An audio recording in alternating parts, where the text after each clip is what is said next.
अस्सलाम वालेकुम। उम्मीद करती हूँ आप सब खैरियत से होंगे। अल्हम्दुलिल्लाह हम भी ठीक हैं।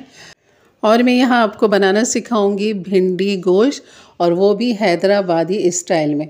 बहुत ही मज़े का बनता है, बहुत ही लाजवाब बनता है, यकीन करें बहुत ही मज़े का बनता है।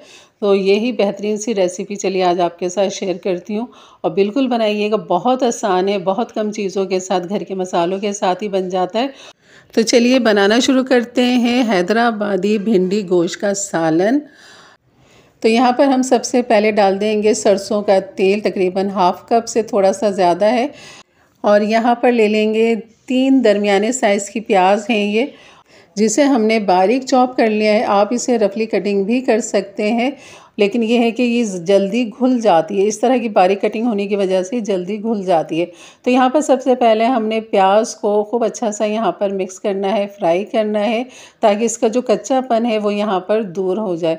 और हमने यहाँ पर इसको ना लाइट गोल्डन करना है ना डार्क करना है, सिर्फ ये ट्रांसपेरेंट होगा, नरम हो जाएगी प्याज, तब हमने यहाँ पर इसमें बाकी चीज़ें डाली। ये देखें बिल्कुल प्याज जो थोड़ी सी कसर है इसके अंदर, तो बस थोड़ा सा मैं इसे और पकाऊंगी। और जैसे ये ट्रांसपेरेंट हो जाएगी, बस उसके बाद हम डाल देंगे यहाँ पर अदरक लहसुन का पेस्ट 1 टेबल स्पून। और अदरक लहसुन को हमने 1 मिनट के लिए यहाँ पर भूनना है। उसके बाद मैंने यहाँ पर तकरीबन 300 ग्राम गोश्त ले लिया है, हड्डी वाला गोश्त है ये। तो आप इस यहाँ पर मटन, बीफ, चिकन जो चाहे आपको पसंद हो वो आप यहाँ पर डाल सकते हैं। तो यहाँ पर गोश्त के साथ हमने अदरक लहसुन प्याज के साथ खूब अच्छा सा इसे भूनना है। और तब तक हमने भुना जब तक ये गोश्त का कलर चेंज नहीं हो जाता, तब तक हमने इसको फ्राई करना है यहाँ पर। और यहाँ पर एक चीज़ आपको और बताऊंगी कि अगर आपने एक वक्त का खाना पकाना है तो आप यहाँ पर 2 वक्त का गोश्त जो है वो यहाँ पर इस्तेमाल करें। इसकी वजह मैं आगे बताती हूँ आपको। और यहाँ पर मैंने 1 टीस्पून भर के डाल दिया है नमक। और ये हैं टमाटर, तकरीबन 3 अदर टमाटर हैं बड़े साइज़ के, जिन्हें मैंने इस तरह रफली कटिंग कर लिया है। और ये हम डाल देंगे, इसके साथ हम इसको भूनेंगे। और बाकी मसाले हमने इसके अंदर डालने, लाल मिर्च डालनी है 1 टीस्पून, हल्दी डाल देंगे हाफ़ टी स्पून, पिसा हुआ धनिया डाल देंगे 2 टीस्पून भर के या 1 टेबल स्पून। इन मसालों के साथ हमने इसको भूनना है हल्का सा 2 से 3 मिनट के लिए। और यहाँ पर जो है फिर हम इसके अंदर पानी डाल देंगे, इतना जितना है कि गोश्त गल भी जाए और पानी भी ड्राई हो जाए। तो तकरीबन यहाँ पर 2 कप के बराबर मैंने इसमें पानी डाल दिया है।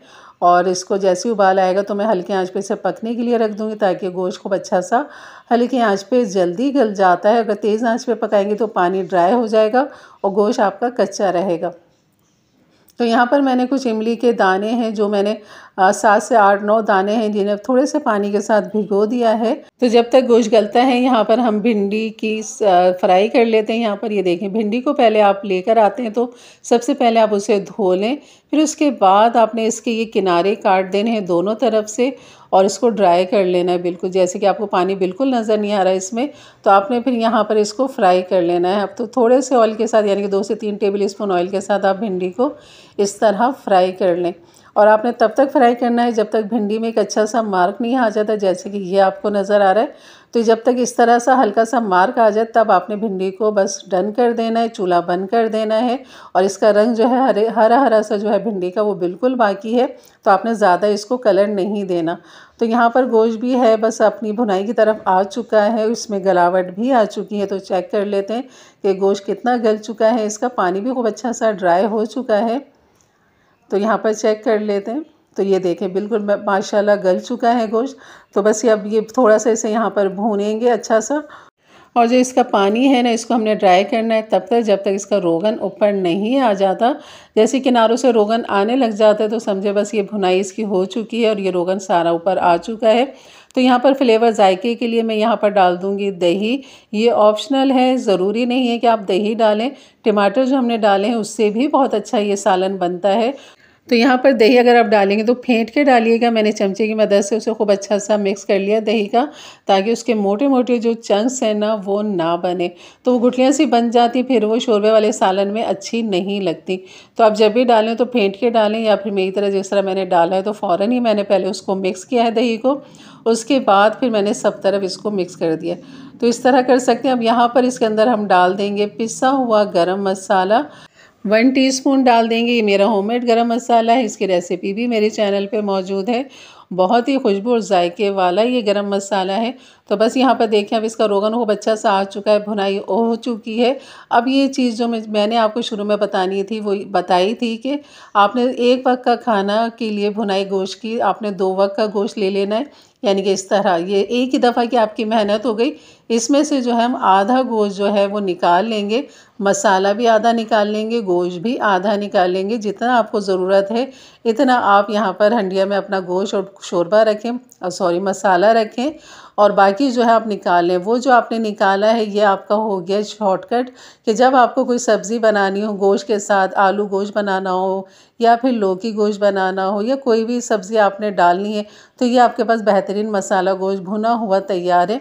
तो बस आप इसको वह पानी डालेंगे, सब्ज़ी डालेंगे, ये आपका शोरबे वाला सालन बेहतरीन तैयार हो जाएगा। तो यहाँ पर जो है जो मैंने बचाया था बस इसके अंदर मैंने 1 गिलास के बराबर पानी डाल दिया है इसमें, और बस इसके अंदर अब हम खटास के लिए इसको अपनी मर्ज़ी के आपने खटास देनी, जो मैंने इमली भिगोई हुई थी यहाँ पर इस इमली के अंदर से मैं सिर्फ 2 टेबल स्पून इमली डालूँगी, क्योंकि आपको जितनी खटास पसंद है इसमें 3 से 4 टेबल स्पून जा सकते हैं और उतना आप उसमें डाल दीजिए। तो यहाँ पर मैंने 2 टेबल स्पून डाला है, मिक्स कर दिया है, और बस इसमें उबाल आने का मैं इंतज़ार करूँगी क्योंकि हर चीज़ बिल्कुल तैयार है, बेहतरीन है। तो यहाँ पर उबाल आ चुका है, तो यहाँ पर डाल देंगे अब हम भिंडी जो हमने फ्राई करके रखी हुई थी। आप भिंडी का कलर देख सकते हैं बिल्कुल अपनी जगह पे कायम है। अब आपने यहाँ पर इस ढक्कन नहीं ढकना, भिंडी जो है अगर ढक देंगे ना तो ये फूल जाएगी और फट जाएगी। अगर आप ढक्कन ढक के इसको पकाएंगे तो आपने इसको खुला पकाना है कम से कम 2 से 3 मिनट बस, क्योंकि जब हमने इसको फ्राई किया तो वहाँ भी हाफ डन हो चुकी है, 2 से 3 मिनट में ये फुल डन हो जाएगी। तो आपने इसको ज़्यादा नहीं पकाना, तो आपने इसको बिल्कुल खुला पकाना है, ढक्कन के बगैर पकाना है, जैसे कि आपको नज़र आ रहा है। तो ये फटेगी भी नहीं और ये अपनी जगह पे कायम रहेगी और इसमें जो बाकी कच्चापन है वो भी दूर हो जाएगा। तो बस यहाँ पर मैं इसको इस तरह पकाती हूँ, फिर करूँगी चूल्हा बंद और डाल देंगे खूब अच्छा खासा इसके अंदर हरा धनिया। तकरीबन मेरे पास जो है ये हरा धनिया हाफ़ कप के बराबर जो मैंने डाल दिया है, क्योंकि हरे धनिया का फ्लेवर बहुत अच्छा लगता है भिंडी गोश्त के अंदर, आलू गोश्त के अंदर। तो बस ये हो गया हमारी डिश तैयार, और अब मैं निकालती हूँ इसको प्लेट के अंदर। बिल्कुल बनाइए, इस अपनी सहरी में बनाइए, बहुत ही लाजवाब बनती है भिंडी गोश्त का सालन और बहुत ही मज़ेदार इसका शोरबा होता है। तो शोरबा जो आप अपनी मर्ज़ी के हिसाब से ग्रेवी रख सकते हैं, जितनी चाहे आप रखें। तो ये रोटी के साथ, पराठों के साथ, बॉयल्ड राइस के साथ बहुत ही अच्छी लगता है ये सालन। तो ज़रूर बनाइए मेरे अंदाज से, मेरे तरीके से। तो इंशाल्लाह रेसिपी अच्छी लगी हो तो ज़रूर एक अच्छा सा कमेंट्स करके जाइएगा, लाइक भी करके जाइएगा, और जाते जाते चैनल को ज़रूर सब्सक्राइब कर दीजिएगा।